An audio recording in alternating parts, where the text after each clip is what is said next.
people might look like a really tough problem.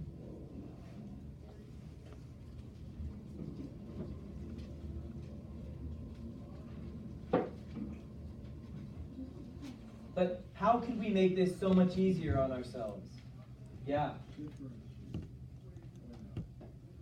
Yeah, but did we already talk about arctan of x? What is that?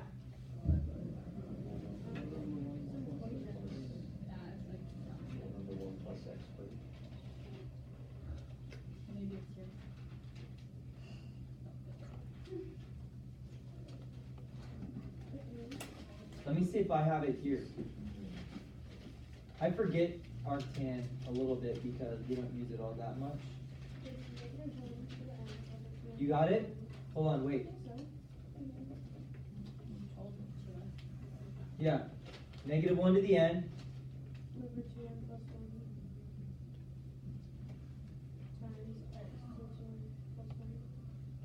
And that starts at n equals 0.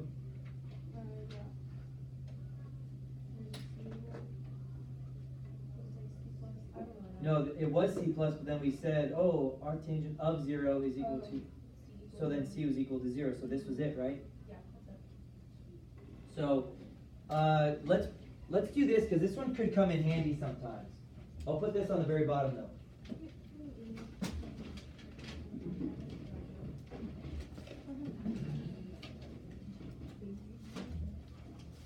Zero to infinity.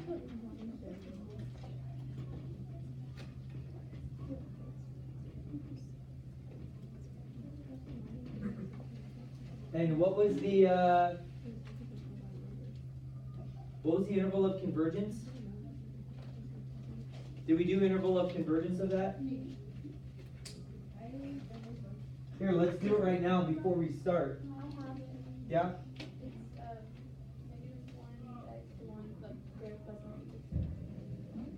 So both of them are? Yeah, both of them include the... So let's just check that. When x is equal to 1, that's 1. And we have that which converges. When x is equal to -1, again, that's -1 times -1 to the 2n, which is -1 squared. So yeah, so they both would. So this is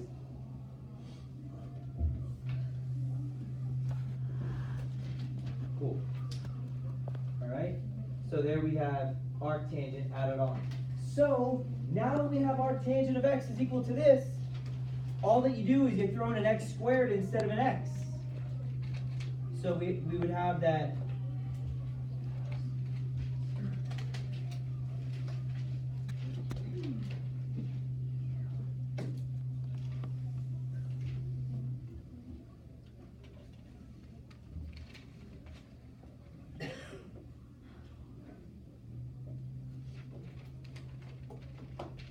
well, here, I'll just do it like this. So x squared to the 2n plus 1 is x to the, what is that, 4n plus 2?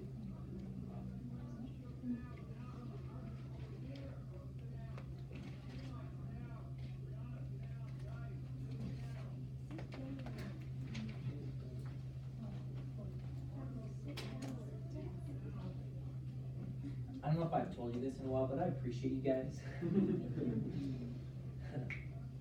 And we know that the radius of convergence is going to be the same. If we were to plug in a -1 or a 1 in for that, we're still going to get that that's going to be convergent. So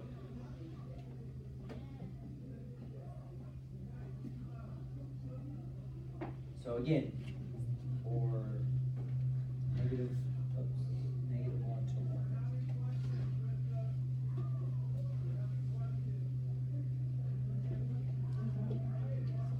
Right, on that interval. So that's what we got going on. Okay, so yeah, it's that easy. If you know something, then that's how easy it is. Now, there are problems, and actually this is a good point for me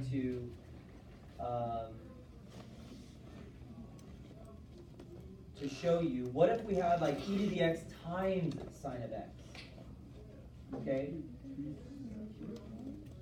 Yeah, so it'd be a summation times a summation, but think about how we deal with a summation times a summation in algebra. No, look at, no, look.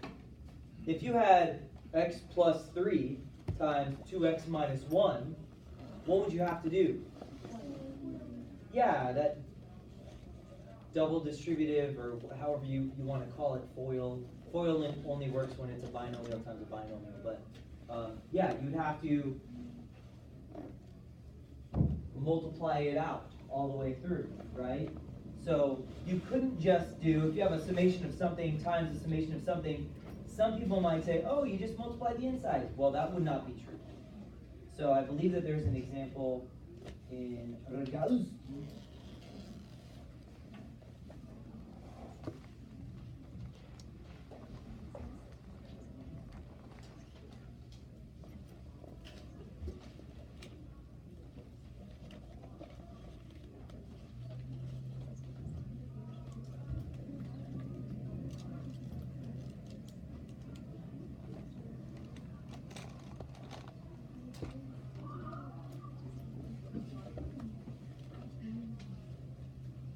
Oh, here we go. Bam! Look at it. This is multiplying e to the x times cosine of x. So let's say this is what it would look like. They would say, write out the terms up to degree 5 in the Maclaurin series for whatever. So it's not that you are finding the exact series of what it's equal to, but you would only approximate it up until a degree that they gave you. So here's what they are doing. They're saying, all right, you want the polynomial up to degree 5 for e to the x times cosine of x. Well, here's what I'm going to do. I'm going to write only e to the x up to degree 5 times cosine of x up to degree 5. Well, remember, cosine is that even. Remember, cosine's even. So it's going to have degree 0, and then 2, and then 4, and then 6. You wouldn't need the 6, so you would actually stop at 4 for cosine. That's why this one only goes up till degree 4. Y'all see that? And then what they're doing, now you might say, but Mr. Groller, that's too much because, you know, this term times that term is going to be x to the 9th. We only need to go up to degree 5. You're right. However, you need this term to multiply by the constant, and you need this term to multiply by the constant so that we can incorporate those. So you want every term that's going to be up to degree 5. So you'd have to go through, and you'd have to say, okay, they start with this one multiplying in. So 1 times all of that is just all of that. And then they say minus x squared over 2 times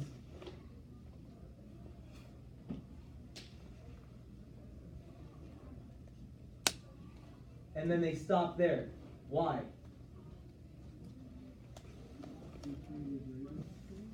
Because x squared times x to the 4th is going to be x to the 6th, and you don't need that, right?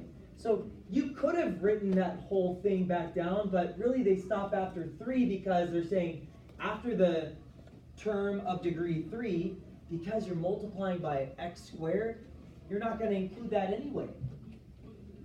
Do you see what they're doing? Yeah? And then plus, and then that term over there, you're going to multiply by the constant and the linear term, but not everything else, because x to the 4th times x squared is x to the 6th, and that's already outside of the x to the 5th that they're looking for. So when I've taught this before, sometimes I've gone through and I've multiplied it all out and then said, but we only need to degree 5, so let's forget about all these guys. The way that he is representing it is, you know, you take whichever guy has the least number of terms, that's what you're going to multiply in by. right? So this has 3, this has 1, 2, 3, 4, 5, 6. So you're going to take this, and because that times all of these will be within degree 5, you do that. And then the minus comes from that minus. And then x squared, you only have to go to there because those guys are outside of or greater than degree 5.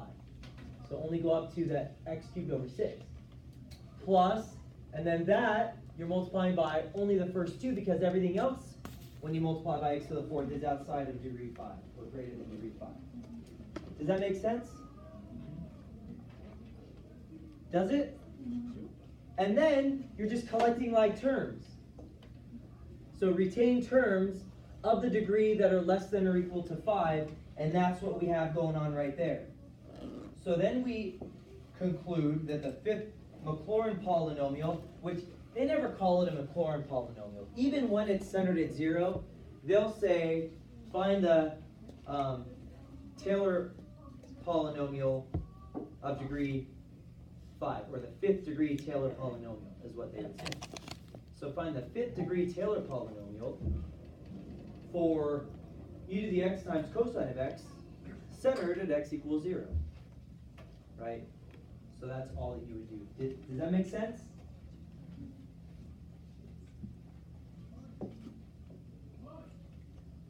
Any questions or issues there? And now here's basically what they're saying. They're saying, no matter what this guy looks like, this e to the x times cosine of x. So it's a product of an exponential and trigonometric function. Yet, this right here is the best possible polynomial of degree 5 that we could use to represent this function centered at 0. So if we wanted to use an approximating polynomial of degree 5, this is the best one to use. Just like what we did for, what's the best line with whole, linear approximations? What's the best line to approximate this function centered at this value? Forget that. That's nothing compared to this. So let me show you what this looks like. You ready? Let me get out my calculator. I'm going to plug in e to the x cosine of x. I'm centering it at 0. And I'm going to plug in 1 plus x minus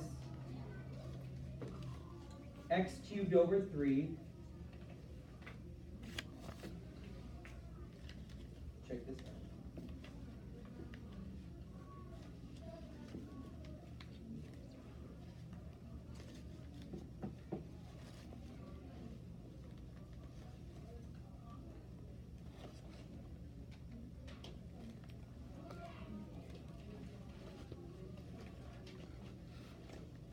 Just because I already had something in there for my calculator. So x cubed over 3.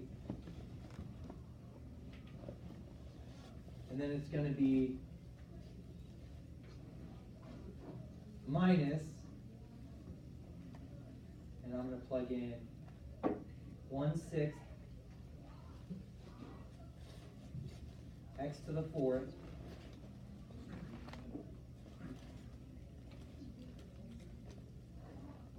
and I'm going to say minus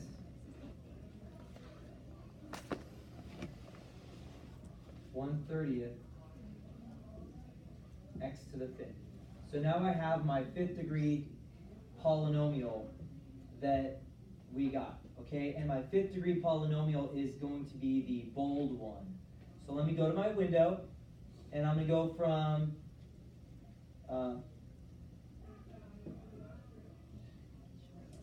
-2 to 2, right? Because it's centered at 0, so we'll just do that, and we'll see how it varies from there.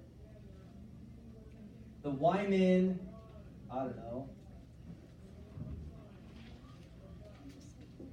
-5, really -6,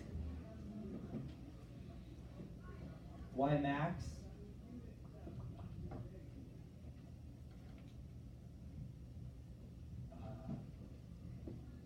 20. And let's graph this guy.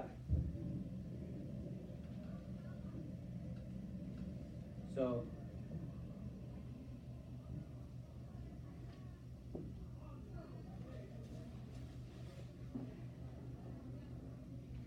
I went from -2 to 2, and it looks pretty darn accurate, huh? So let's widen it a little bit, and I can see I don't need to go for my window to 20. It might be better if I just went from -6 to 6. So really quickly looking at those graphs, again, they look pretty similar. This is the e to the x times cosine of x right there, and then this is my approximating polynomial of degree 5 that is the best possible approximating polynomial for this, and they almost look identical. So let's go from not -2 to 2, but now -5 to 5. So we can see that they are going to vary a little bit. And let's just go from -20 to 10.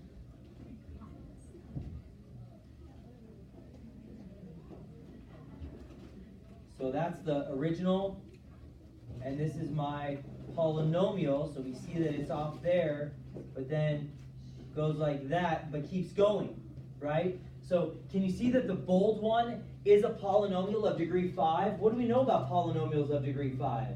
The end behavior is either up and down, or down and up, right? Because the term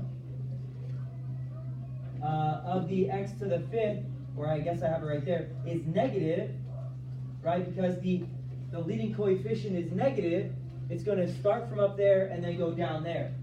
And we can see that, it's off initially and it's off down here because the original function goes up, whereas this guy just continues to go down. But if we were to have it to the 7th degree, I bet that would go up, right? Or no, sorry, 7th, it's always going to go down. But 8th degree or something like that, it would go up. Or an even degree, it would then go up again. Do you see what I'm saying? But centered at 0, so going out 2 units each side, man, that looks pretty darn good. The more you go out, the more error you are going to encounter. Y'all see that? But that's the same with what we did with linearization. Of course, it's exactly accurate with the value that it's centered at. And for values very close to where it's centered, it's going to be pretty darn close. But then the further you go out from where it's centered, the more there's going to be the error between the actual and the approximation.